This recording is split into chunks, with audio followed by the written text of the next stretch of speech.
안녕하세요. 디지털 백스테이지 타일러입니다. 오늘은 함께 살펴볼 책은 김형석 교수의 100년을 살아보니 라는 작품인데요. 베스트셀러 왜 됐는지 제목만 봐도 어느 정도 알 수 있을 것 같지만 제가 왜 추천했냐면 되게 이분의 생각이 너무 궁금했거든요. 김형석 교수는 1920년생인데 그러니까 이제 올해 딱 100살 되시는, 이분이 60년대부터 강연도 하고 강의도 하고 뭐 책도 쓰고 생각을 많이 하면서 살아오신 분이에요.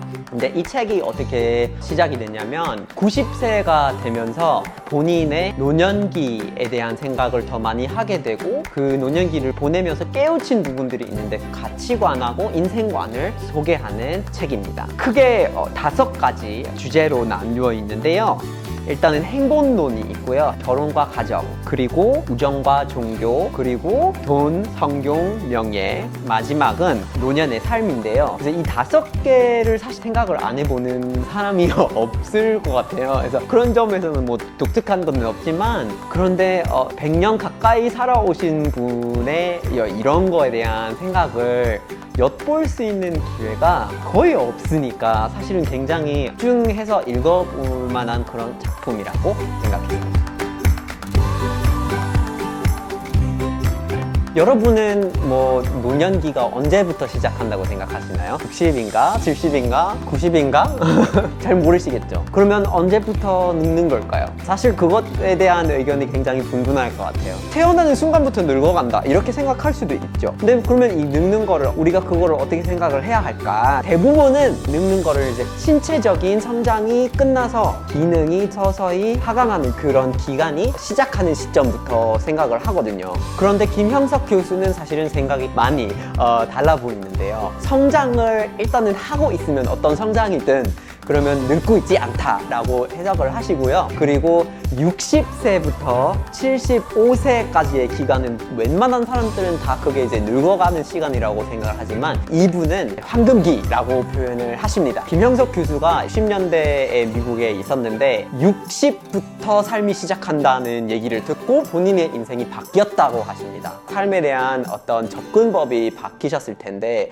그런 내용들이 쭉 책에서 나오는 거죠.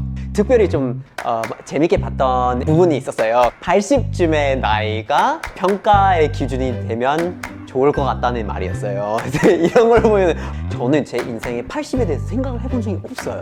이거를 기준으로 삼게 되면은 80까지 못 산다고 해도 그게 기준이면 그 전까지의 모든 거를 훨씬 더 잘 살려고 하겠죠. 도움이 될 수 있는 생각인 것 같아요. 되게 재밌게 봤어요. 책의 목차를 보니까 굉장히 기대됐던 부분이 있었는데 그건 아마 누구나 보면 기대할 것 같지만 장수의 비결이에요. 근데 그 부분에서 막 깊은 철학적인 내용이 나오는 거죠. 김형석 교수의 주장이 뭐냐면 운동이 건강을 위해서 필요하다면 건강은 일을 위해서 필요하다는 거예요. 그리고 동시에 일을 하면서 건강이 좋아진다고 생각을 하세요. 당연히 운동을 해야 되지만 내가 어떤 뜻을 갖고 일을 하는 것 자체도 저의 건강에 좋은 영향을 미치고 그 건강을 갖고 있어야 그 일을 계속할 수가 있으니까 그 두 가지를 떼어놓을 수가 없다 이거죠. 그런 개념을 이분이 인간적 건강이라고 표현을 하고 있어요. 물론 운동이 챙겨주는 신체적인 건강도 있지만 어떤 정신적인 건강도 중요하고 이 두 가지를 같이 봐야 하며 그것이 인간적인 건강이라는 거죠. 저도 제 건강을 생각을 하면서 그 두 가지를 조금 더 골고루 생각을 해봐야 되지 않나 라는 느낌을 받았습니다. 지난번에 디지털 백스테이지에서 다루었던 작품은 90년생이 온다였는데요. 근데 거기서 90년대생들의 어떤 특징들을 많이 다루었는데 그 중에 꼰대 얘기가 있었죠. 그래서 꼰대 얘기랑 세대 간의 갈등의 얘기가 나오는데 이분의 책은 또 되게 재밌는 대조가 될 수 있을 거라고 생각을 하시겠죠. 저도 약간 저번 보면서 약간 좀 꼰대스러운 거 나오겠지 했는데 근데 사실 일단 보면은 의외로 재밌는 생각들이 나오는데요. 284쪽에 있는데요. 이게 스포일러가 된다고 생각하시면 그냥 귀를 막아주시고요. 우리는 흔히 젊은이들이 버릇이 없다고 말한다. 예절을 가르쳐 줘야 한다고도 주장한다. 최근에는 인성교육이 필요하다고 누구나 걱정한다. 그러나 문제는 거기에 있는 것이 아니다. 우리 어른들이 모범을 보여주지 못했던 것이다. 어떻게 보면 너무 맞는 말이잖아요. 너무 맞는 말인데 되게 속 시원하고, 그것도 이제 100살이 되신 분이 이 말을 하고 있으니까 너무 속 시원하거든요. 그래서 진짜 재밌는 부분이었어요. 젊은 세대들에게 필요한 거는 뭔가 약간 어떤 꼰대스러운 그런 어른이 아니라 이런 본인에 대한 어떤 반성이나 긴 삶에 대한 반성이 있는 이런 게 진정한 어른이 아닌가 싶어요.